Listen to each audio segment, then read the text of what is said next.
Good morning সবাইকে। তো সবাই কেমন আছো? আজকে হচ্ছে বৃহস্পতিবার, এখন বাজে ওই পৌনে ৮টা মতো।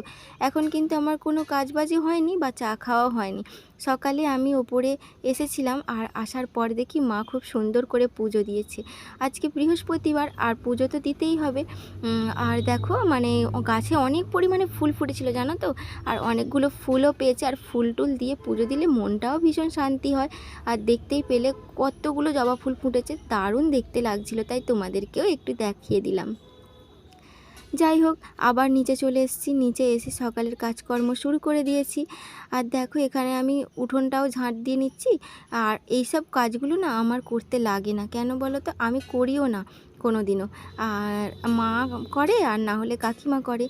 আর যেহেতু কাকিমারা নেই, সেই জন্য আজকের কাজটা মা সকালবেলা একটু করেই ছিল। আর যেহেতু দৌড়টা ঝাঁট দিলাম, তো দৌড়ের নোংরাগুলো উঠোনে পড়ে গেল, সেই জন্য উঠোনটাও একটু ঝাঁট দিয়ে পরিষ্কার করে নিলাম।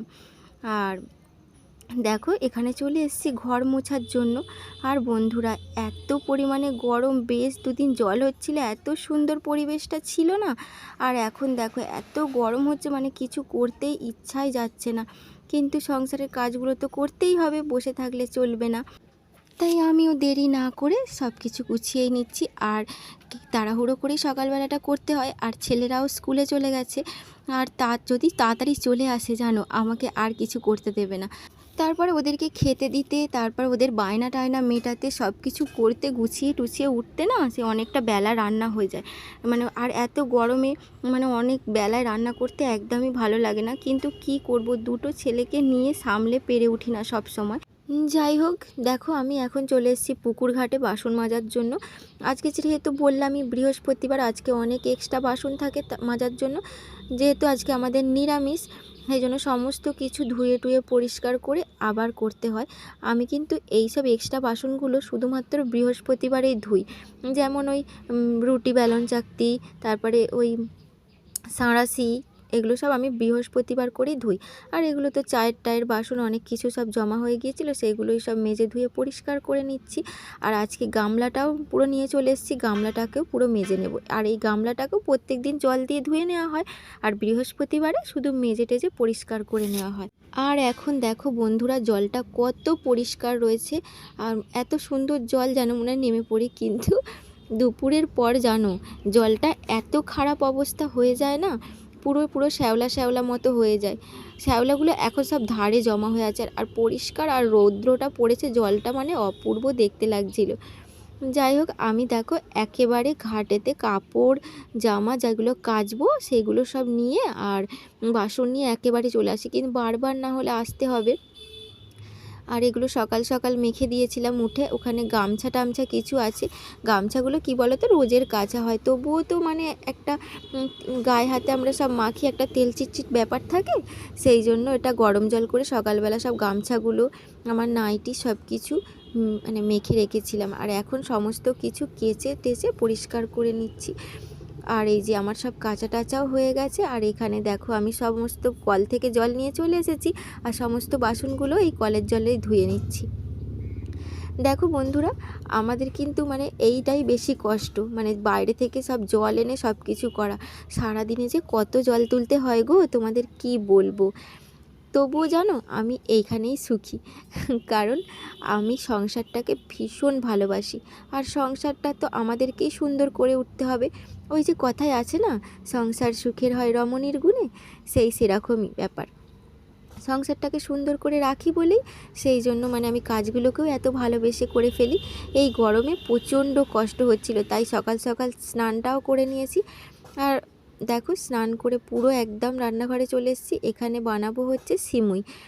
আর গতকালের দুধটা যেহেতু ছেলেরা খায়নি, সেই জন্য আমি ভাবলাম দুধটা আর বাসি দুধটা আর দেবো না।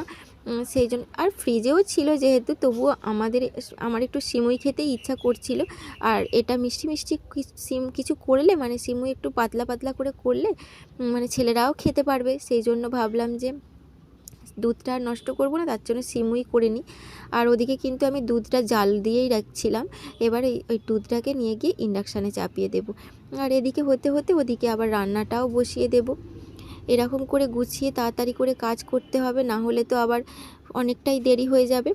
আর যা যা গরম পড়েছে না গো। আর এই দেখো এখানে পনিরটা ভেজে জলে তুলে নিলাম, আর এখানে পনিরটা কিন্তু চুঙে যায়নি আমি একটু কড়া করেই ভেজেছি, কারণ আমার ওই কড়া কড়া পনির ভাজাটা খেতে খুব ভালো লাগে। আর আমাদের বাড়িতে আর কেউ পনির খায় না, শুধু আমি খুব ভালোবাসি, আর আমার ছেলেদেরকে একটু ভাতে টাতে মাখিয়ে দিই আর কি। আর মা তো একদমই পনির খায় না, সেই জন্য আমি এই তরকারিটা আলু দিয়ে করব। আর কি বলো তো, যদি মার জন্য নাহলে অন্য কিছু আবার করতে হতো, আর এই গরমে পেরে উঠছিলাম না, সেই জন্য এতে আলু দিয়েই পনির দিয়ে করে ফেলেছি। আর যদি না মা খেত তাহলে আমি এটাতে মানে আলু দিতাম না। যাই হোক, মশলাটা সুন্দর করে কষিয়ে নিচ্ছি। এই দেখো এখানে আলু দিয়ে অনেকখানি কষিয়ে নিয়েছি, আর যা মশলা দেওয়ার সেগুলো সব কিছু দিয়ে দিচ্ছি, দিয়ে ভালো করে কষিয়ে টষিয়ে মানে এটাকে রান্না করতে হবে। আর আর আমি যে ওই মশলাটা দিলাম না, ওতে কিন্তু আদা বাটা আছে, আর হচ্ছে তোমার কাজু বাদাম, অল্প একটু কিশমিশ, তারপর অল্প একটু পোস্ত, আর হচ্ছে টমেটো, সব কিছু একসাথে মিক্সিতে পেস্ট করে নিয়েছি। আর খুব ভালো হয়েছিল জানো খেতে, আলু দিয়ে বলে তো খারাপ হয়নি। আর এটা মানে শাহি পনির টাইপের একটু বানাতে যাচ্ছিলাম, কিন্তু শুধু পনির হলে এটা শাহি পনির হয়ে যেত, এটা আলু পনির হয়ে গেছে। যাই হোক, দেখো জল দিয়ে দিলাম, জল দিয়ে এবার ফুটলেই রেডি হয়ে যাবে। আর এদিকে আমি গ্যাসটাও এবার পরিষ্কার করে নেব। আর পনিরটা কিন্তু এখনও আরেকটু বাকি আছে। আর ওদিকে ভাতটা তো হয়ে গেছে, আর এখানে পনিরটার জন্য দাঁড়িয়ে থেকে তো লাভ নেই, তাই ভাবলাম আগে গ্যাসটা ভালো করে পরিষ্কার করে নিই।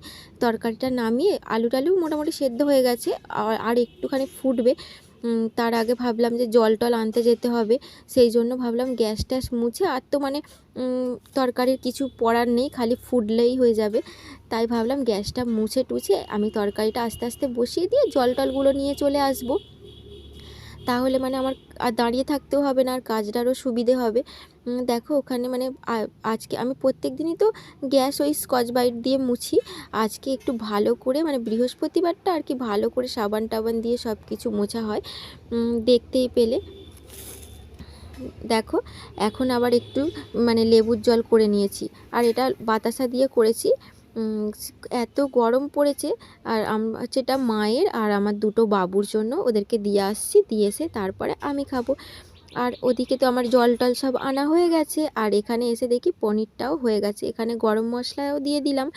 গরম মশলা টশলা দিয়ে দেখো গ্যাসটা বন্ধ করে দিয়ে আমার সব কিছু রেডি হয়ে গেল। আর সিমুইটাও এদিকে দিয়ে ইন্ডাকশানটা ওদিকে মুছে নেব। আর রান্নাঘরের সমস্ত কাজ মিটিয়ে দেখো আমি চলে এসেছি জামা কাপড়গুলো যে সকালে কেচেছিলাম সেগুলো তোলার জন্য। আর একটু একটু হাওয়াও দিচ্ছে, আর পুরো শুকনোও হয়ে গেছে, সূর্যের তাপে এরা জ্বলে পুরো গরম হয়ে গেছে জানো। আর এখানে দুপুরবেলা আমি ছেলেদেরকে খাওয়াতে বসে গেছি, আজকে হচ্ছিল নারকেল দিয়ে ভাত। যাই হোক, এ দেখো সন্ধ্যাবেলায় চলে এসেছি তোমাদের কাছে, আর আজকে বৃহস্পতিবারের সন্ধ্যা, তো এখন সন্ধ্যা দিয়ে নিচ্ছি। আর আমি ওপরে সন্ধ্যা দেখানো হয়ে গেছে, এখন এসছি নিচে ঘরে একটু ধুনো টুনো দেখাতে। আর জানো তো বন্ধুরা, একটু ধুনো টুনো দিলে না ঘরে এত সুন্দর গন্ধ লাগে, সবাই তো জানবে যারা দাও, আমার খুব ভালো লাগে এই ধুনোর গন্ধটা, এত পরিমাণে শান্তি লাগে না কি বলবো। আর একটু মশা ফোসার উপদ্রবও কমে জানো। আর এখন চলে এসেছি রাত্রিবেলা ছেলেদের ডিনার নিতে, ছেলেদের খিদে পেয়ে গেছে, আর সকালে যে সিমুইটা করে রেখেছিলাম সেইটাই এখন ছেলেদেরকে দেব, আর সঙ্গে পরোটাও করেছি সেটাও দেব। দেখো তো বন্ধুরা, এই পর্যন্ত ভিডিওটা তোমাদের কেমন লাগলো তোমরা অবশ্যই কমেন্ট করে জানিও, তোমাদের কমেন্ট পড়তে কিন্তু আমার বেশ ভালো লাগে।